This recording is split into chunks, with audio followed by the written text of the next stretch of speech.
We all put things on social media, and nothing bad could happen to it. You're probably watching this on social media. What's the worst that can happen?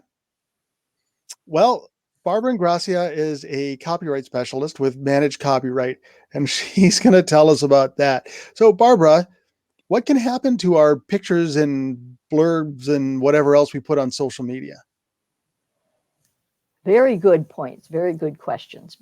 Because it's so easy to post, and we do it unconsciously.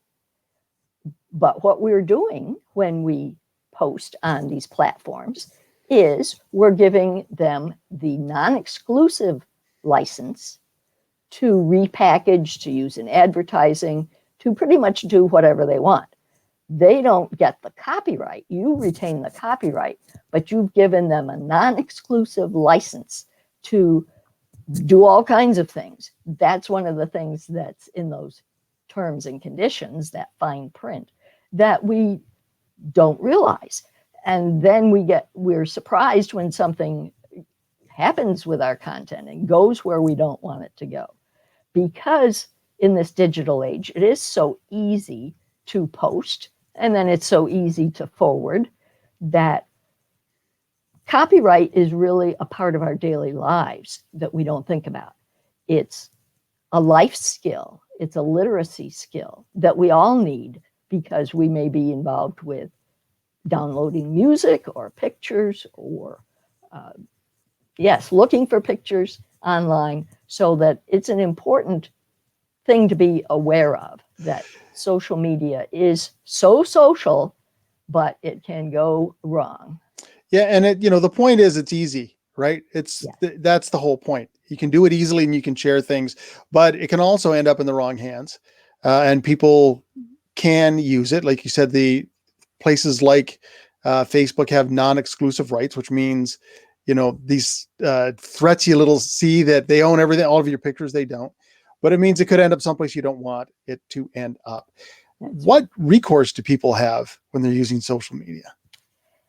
Oftentimes, if they find something objectionable that violates maybe their privacy rights or their copyright, they can be in touch with that platform and request that something be taken down. Now, every platform has its own process for takedowns, and it's important to look for those and to follow those instructions carefully.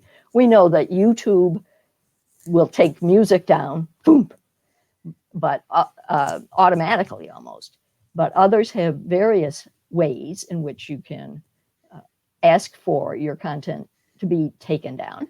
And the person who has, quote unquote, infringed can say, I'm good, I'm cool. Those things can end up going back up. So it's important to think about the future, the long term.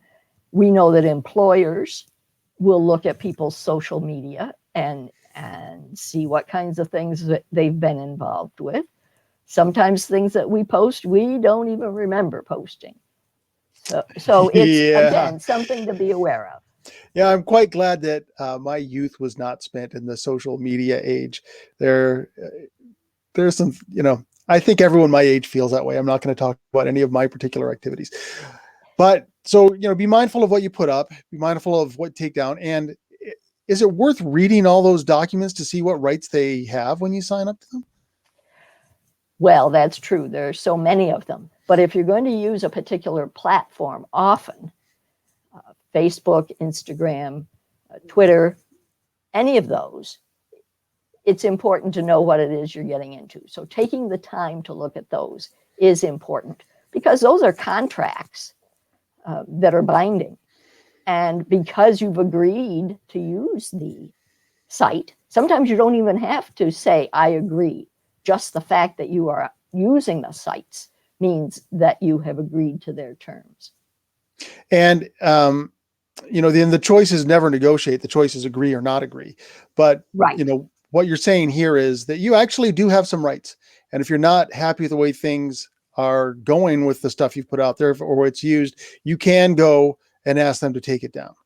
And within that long terms and conditions, there has to be a link and information about how you contact them to take down content. So if you don't see something like that, maybe that's not the platform for you. True. Sometimes when things are very sketchy and there's really nothing in writing, you don't really even know sometimes whose it is. Now that's not going to be the case with Facebook or the major platforms. Mhm. But oftentimes, if you're on the web and something looks too good to be true and you really don't know where it's coming from, then that's a red flag, definitely.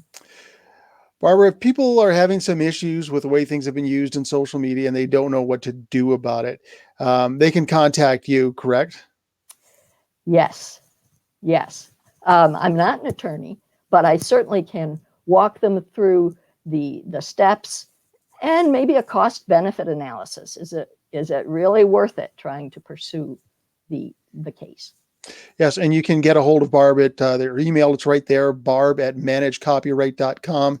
There's the website as well. Barb, thank you so much for letting us know that we are not hopeless in the social media world. We are not helpless in the social media world, and there are things that we can do about it. Thank you so much for your time. Thanks so much, Craig.